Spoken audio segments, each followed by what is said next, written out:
Hello everyone. Today we are going to discuss about class 10th chapter number 2 which is about polynomial. चलिए देखते हैं। Polynomial को हम हिंदी में बहुपद या फिर अनेक नाम वाला शब्द से जानते हैं। मैथमेटिक्स के अंदर हम इसके डेफिनेशन पे बाद में आएंगे, उससे पहले हम कुछ टर्म्स को समझते हैं एक एग्जांपल की हेल्प से। यहाँ पे मैंने एक पोलिनोमियल लिया F of x is equals to x to the power 4 minus 3x square plus 4x to the power 3 minus 9 plus x। अगर हम सबसे पहले इसकी स्टैंडर्ड फॉर्म के बारे में बात करें तो स्टैंडर्ड फॉर्म हमें क्या कहती है, state that's the polynomial need to be written with the exponents in the decreasing order. यहाँ पे जो एक्सपोनेंट है वो और कुछ नहीं बल्कि पावर को ही डिनोट करता है। तो एक्सपोनेंट में हमें कंफ्यूज होने की ज़रूरत नहीं है, ये आपकी पावर ही है। इसका मतलब हुआ कि स्टैंडर्ड फॉर्म के अंदर आपको पॉलिनोमियल को वेरिएबल की जो भी पावर है उसको डिक्रीजिंग ऑर्डर में लेके चलना होता है। जैसे यहाँ पे हमने एग्जांपल लिया था, ये इसको स्टैंडर्ड फॉर्म में हमें चेंज करना है। स्टैंडर्ड फॉर्म में चेंज करने के बाद हमारे पास क्या बना, f of x is equals to x to the power 4 plus 4x की power 3 minus 3x square plus x minus of 9। यहाँ पे हमारी सबसे पहले x की पावर 4 वाली टर्म आई, उसके बाद x की पावर 3 वाली टर्म आई, उसके बाद x स्क्वायर वाली टर्म आई, फिर x की पावर 1 वाली टर्म आई और उसके बाद लास्ट में x की पावर 0 वाली टर्म आई। यहाँ पे हमने x की पावर 0 को लिखा नहीं है क्योंकि किसी भी चीज़ की पावर 0 हो वो हमेशा इज इक्वल्स टू 1 होता है, इसीलिए हमने यहाँ पे x की पावर 0 को नहीं लिखा। अब बात आती है यहाँ पे इस पोलिनोमियल के अंदर आपका जो ये x है ये क्या, तो स्टूडेंट्स ये आपका वेरिएबल है। उसके बाद टर्म्स की बात आती है। इस एग्ज़ाम्पल से हम टर्म्स को समझेंगे। इस एग्ज़ाम्पल में हमारे पास 5 टर्म्स हैं which are x to the power 4 one term, 4x की power 3 second term, minus 3x square third term and x fourth term and minus of 9 is your last term. अब बात आती है कांस्टेंट की। यहाँ पे x की पावर 4 के साथ हमें कुछ भी नहीं दिखाई दे रहा, लेकिन इसके साथ हमेशा 1 होता है। जिसके साथ कुछ नहीं होता उसके साथ 1 तो हमेशा होता ही है। x की पावर 3 के अगर कोफिशिएंट की बात करें तो x की पावर 3 के साथ क्या है, 4, ये आपका क्या बन जाएगा, कोफिशिएंट्स। अब x स्क्वायर के साथ आपके पास क्या है, माइनस ऑफ 3, ये क्या बन जाएगा, कोफिशिएंट। x के साथ आपका क्या है, 1, ये आपका क्या बन जाएगा, कोफिशिएंट। और माइनस 9 ऑलरेडी एक कांस्टेंट है। तो यहाँ पे अगर कोफिशिएंट्स की बात करें तो शायद आपको वो भी समझ में आ गए होंगे।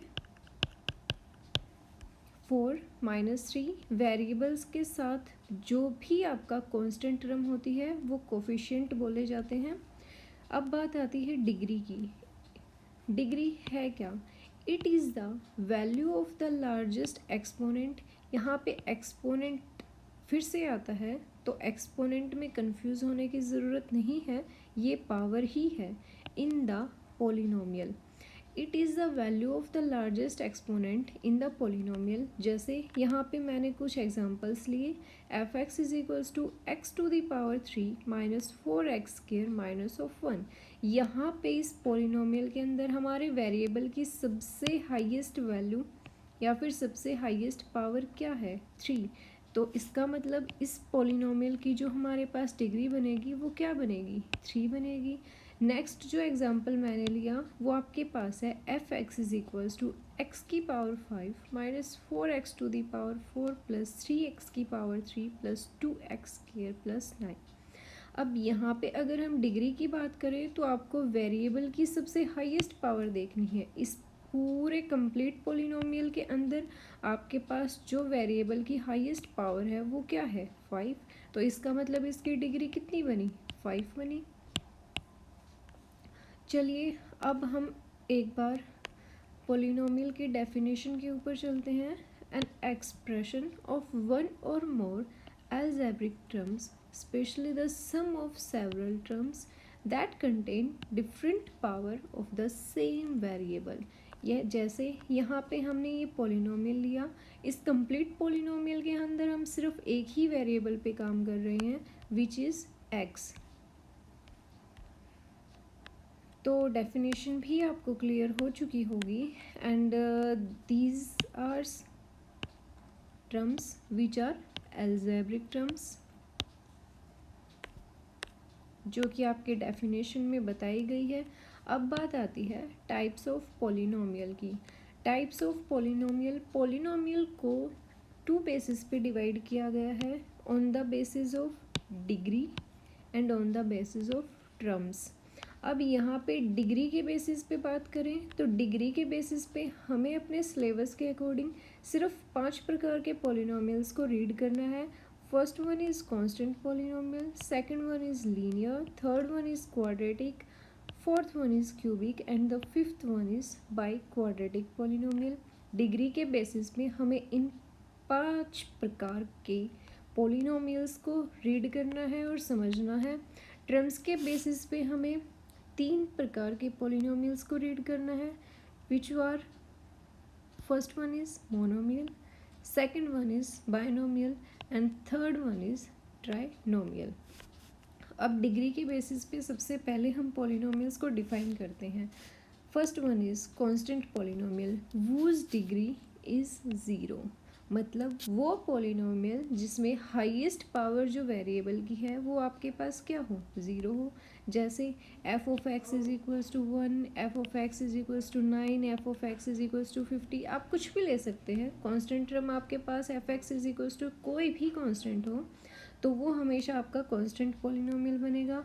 अब बात आती है लीनियर पोलिनोमियल की, वूज डिग्री इज़ 1, यानी कि f of x is equals to 2x plus 1, f of x is equals to 9x। यहाँ पे f of x is equals to 2x plus 1 जो हमने लिया, इस पूरे कंप्लीट पोलिनोमियल के अंदर आपके पास x की जो हाईएस्ट पावर है वो क्या है, 1। इसीलिए ये आपके पास क्या बनेगा, लीनियर पोलिनोमियल, क्योंकि इसकी डेफिनेशन हमें क्या कहती है, ऐसे पोलिनोमियल जिनकी डिग्री आपके पास 1 हो। सेम यहाँ पे मैंने f of x is equals to 9x लिया, यहाँ पे वेरिएबल की सबसे हाईएस्ट पावर क्या है, 1 है, तो इसका मतलब आपके पास ये भी लीनियर पोलिनोमियल बनेगा। अब बात आती है क्वाड्रेटिक पोलिनोमियल की। क्वाड्रेटिक पोलिनोमियल में क्या है, वो पोलिनोमियल जिनकी डिग्री 2 हो, यानी कि हाईएस्ट पावर जो है वेरिएबल की वो आपके पास 2 होनी चाहिए। Number of term in polynomial में, डिग्री बेसिस वाले पोलिनोमियल में कोई भी वैल्यू नहीं रखते हैं, तो हमें डिग्री बेसिस पे जो भी पोलिनोमियल है उसमें सिर्फ डिग्री को ही इम्पोर्टेंस देनी है। उसमें नंबर ऑफ टर्म चाहे 1 हो, 2 हो, 3 हो, उसका कोई भी वैल्यू नहीं है। तो यहाँ पे मैंने क्वाड्रेटिक पोलिनोमियल में एग्जांपल लिया, F of x is equals to 2x square plus x plus 1। यहाँ पे हमारी जो हाईएस्ट पावर है पोलिनोमियल की वो हाईएस्ट पावर जो है वेरिएबल की वो हमारे पास 2 है। उसके बाद बारी आती है f of x is equals to 5x square. इस पोलिनोमियल के अंदर हमारे जो वेरिएबल की हाईएस्ट पावर है वो क्या है, 2। मैंने आपको अभी भी बोला था इसमें हम नंबर ऑफ टर्म को इम्पोर्टेंस नहीं देते हैं, क्योंकि अगर यहाँ पे जो हम पोलिनोमियल अभी रीड कर रहे हैं वो डिग्री बेसिस पे रीड कर रहे हैं। यहाँ पे मैंने एक और एग्जांपल लिया है, आप उसको भी देख सकते हैं। अब बात आती है क्यूबिक पोलिनोमियल की, वो पोलिनोमियल जिसकी डिग्री कितनी हो, 3 हो। जैसे f of x is equals to x to the power 3, 2x square plus x is plus 1, f x is equals to x to the power 3, f x is equals to x to the power 3 plus x plus 1। देखिए students, यहाँ पे हमारे पास number of terms कितनी है, 3 है, x की power 3, x और last 1। यहाँ पे हमारे पास बीच में एक टर्म गायब है विच इज़ एक्स स्क्वायर। अब ये पोलिनोमियल तो बनेगा, अगर एक्स स्क्वायर यहाँ नहीं है इसका मतलब ये हुआ कि इसके साथ जो भी कोफिशिएंट था वो आपका 0 है, और 0 की वजह से ये कंप्लीट टर्म आपकी क्या हो गई, रिमूव हो गई और इसीलिए यहाँ पे x to the power 3 plus x plus 1 stay करता है। यहाँ पे x की पावर 3 का कोफिशिएंट क्या है, 1 है। यहाँ x का कोफिशिएंट क्या है, 1 है। जिसके साथ कुछ नहीं होता उसके साथ 1 हमेशा रहता है। जैसे यहाँ x स्क्वायर का कोफिशिएंट क्या है, 2 है। चलिए नेक्स्ट हम अपने काइंड पे चलते हैं। बाई क्वाड्रेटिक पोलिनोमियल, ऐसे पोलिनोमियल जिनकी डिग्री कितनी हो, 4 हो। जैसे f x is equals to x to the power 4 plus 3x to the power 3 plus 9x square plus 2x plus 1। यहाँ पे हमारे जो वेरिएबल की सबसे हाईएस्ट पावर है वो कितनी है, 4। इसका मतलब ये आपके पास क्या बनेगा, बाई क्वाड्रेटिक पोलिनोमियल। सेम अगर हम सेकेंड एग्जाम्पल की बात करें, मान लीजिए मैंने आपके पास एक और पोलिनोमियल लिया, F of x is equals to x to the power 4।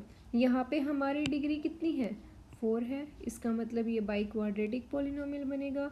Number of terms इसमें कितनी भी हो ये कोई मायने नहीं रखता है। अब बात आती है टर्म के बेसिस पे पोलिनोमियल्स की। टर्म के बेसिस में हमारे पास जो सबसे पहला पोलिनोमियल है वो है मोनोमियल पोलिनोमियल।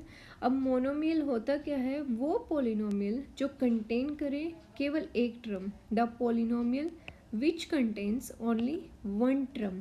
अब टर्म की बात आ गई, जैसे यहाँ पे हम ऊपर वाले एग्जाम्पल्स में अगर चलें तो आपके पास जैसे मैंने यही एग्जाम्पल है, F x is equals to x to the power 4। अगर ये एग्जाम्पल मैं लेके चलूँ, इसका मतलब ये क्या है, मोनोमियल बनेगा। क्यों बनेगा, क्योंकि इसमें आपके पास नंबर ऑफ टर्म्स कितनी है, सिर्फ एक ही टर्म है आपके पास, इसीलिए ये क्या बन जाएगा, मोनोमियल बन जाएगा। जैसे ऊपर भी हम देख सकते हैं, f x is equals to x to the power 3, ये पोलिनोमियल क्या बनेगा, मोनोमियल बनेगा, क्योंकि नंबर ऑफ टर्म्स कितनी है, 1 ही है।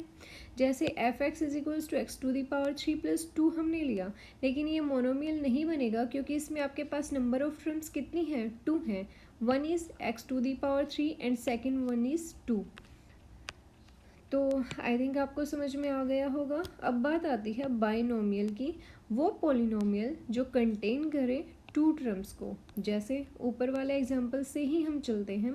यहाँ पे मैंने एग्जाम्पल लिया, F of x is equals to x to the power 4 plus 1। ये आपके पास क्या बनेगा, बाइनोमियल बनेगा, क्योंकि इसमें नंबर ऑफ टर्म्स कितनी है, 2। 1 इज एक्स की पावर 4 एंड द 1 इज 1। जैसे ये वाला जो एग्जाम्पल हमने लिया, इसमें कितनी टर्म्स है आपके पास, 2 टर्म्स हैं, तो ये क्या बनेगा, बाइनोमियल बनेगा। आई थिंक आपको समझ में आ गया होगा। चलिए नेक्स्ट पे चलते हैं। नेक्स्ट जो आपका टर्म के बेसिस पे पोलिनोमियल है वो है ट्राइनोमियल, वो पोलिनोमियल जो कंटेन करे 3 टर्म्स को। जैसे यहाँ मैंने एग्जाम्पल लिया आपके पास, F x is equals to x to the power 3 plus x plus 1। इसमें नंबर ऑफ टर्म्स आपके पास कितनी है, 3 है। फर्स्ट टर्म इज एक्स की power 3, second term is x and last term is 1। इसका मतलब ये आपके पास क्या बनेगा, ट्राइनोमियल। फ्रेंड्स अब बात आती है वैल्यू ऑफ पोलिनोमियल की। वैल्यू ऑफ पोलिनोमियल को होता क्या है, या फिर वैल्यू ऑफ पोलिनोमियल हम निकालेंगे कैसे। मान लीजिए मैंने यहाँ पे आपको एक एग्जांपल दिया, f x is equals to 2x square minus 3x minus of 2। अब हमें इसकी वैल्यू निकालनी है किस पॉइंट पे, x is equals to 1 and x is equals to 2। अब इन पॉइंट्स पे जो इस पोलिनोमियल की वैल्यू आएगी उसको हम वैल्यू ऑफ पोलिनोमियल कहेंगे। जैसे निकालेंगे कैसे, मान लीजिए मैंने इस कंप्लीट पोलिनोमियल के अंदर x की वैल्यू को 1 से रिप्लेस किया। F of 1 is equals to 2 into 1 to the square minus 3 into 1 minus of 2। अगर हम इसको सोल्व करेंगे, 2 इंटू 1, 1 की पावर कितनी भी करो हमेशा 1 ही रहता है, और 1 की मल्टीप्लाई 2 के साथ करेंगे तो क्या आएगा, 2 आएगा। Minus 3 into 1 is 3 and minus of 2। यहाँ एक प्लस का 2 है और एक माइनस का 2 है, तो ये दोनों तो कैंसिल हो गए हमारे पास क्या बचा, माइनस ऑफ 3। अब इस कंप्लीट पोलिनोमियल की आपकी जो वैल्यू बनी किस पे, x is equals to 1 point पे, वो क्या बनी, -3 बनी।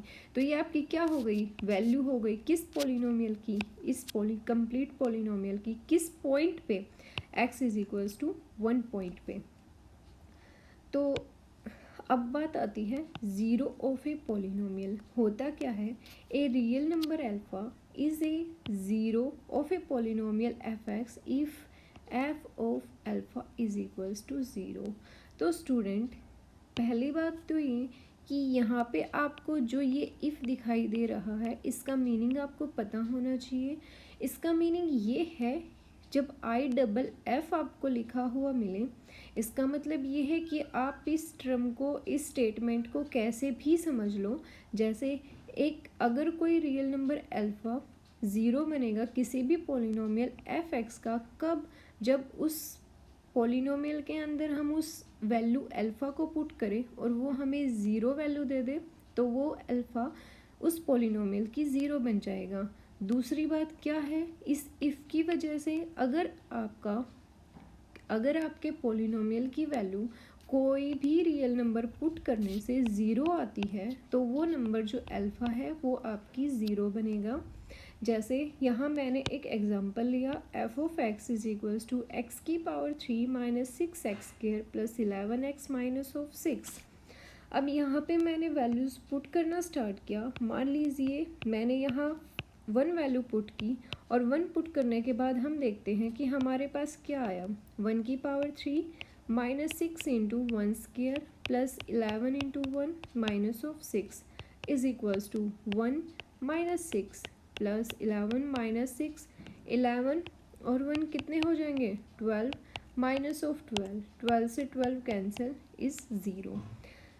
यानी कि 1 पुट करने से मेरे पास इस कंप्लीट पोलिनोमियल की वैल्यू ज़ीरो बनती है, इसीलिए जो 1 होगा वो इस पोलिनोमियल की क्या हो जाएगा, ज़ीरो बन जाएगा।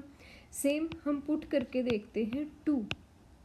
हमने 2 पुट किया, 2 की पावर 3 माइनस 6 इंटू 2 की power 2 plus 11 into 2 minus of 6 is equals to 2 की पावर 3 8 माइनस 6 इंटू 2 की power 2 is 4 plus 11 into 2 minus of 6 is equals to 8 into 6 4 ज़ा 24 plus 22 minus 6 is equals to zero. 24 और 6 आपके पास बनेंगे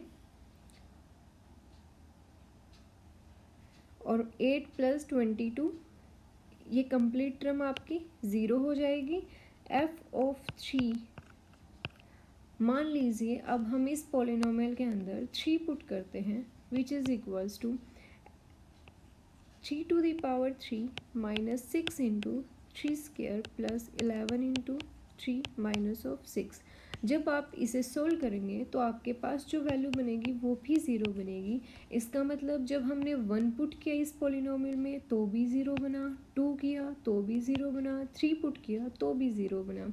इसका मतलब 1 2 और 3 इस कंप्लीट पोलिनोमियल की क्या हो जाएंगी, ज़ीरोज़ हो जाएंगी। तो स्टूडेंट्स एक बार रिवाइज कर लेते हैं कि हमने क्या पढ़ा और क्या नहीं पढ़ा। सबसे पहले तो हमने पोलिनोमियल का मीनिंग क्या, डेफिनेशन हो गई, स्टैंडर्ड फॉर्म आपको समझ में आ गई होगी, वेरिएबल क्या होता है, उसके बाद टर्म्स क्या होती है, कोफिशिएंट्स क्या होते हैं, डिग्री क्या बनेगी, टाइप ऑफ पोलिनोमियल, डिग्री और टर्म बेसिस पे, डिग्री बेसिस पे 5 टाइप्स और टर्म्स बेसिस पे 3 टाइप्स। कांस्टेंट पोलिनोमियल क्या होगा, जिसकी डिग्री 0 हो, लीनियर क्या होगा, जिसकी डिग्री 1 हो, क्वाड्रेटिक जिसकी डिग्री 2 हो, क्यूबिक जिसकी डिग्री 3 हो, बाई क्वाड्रेटिक जिसकी डिग्री 4 हो। उसके बाद टर्म स्पेसिस पे मोनोमियल, बाइनोमियल एंड ट्राइनोमियल।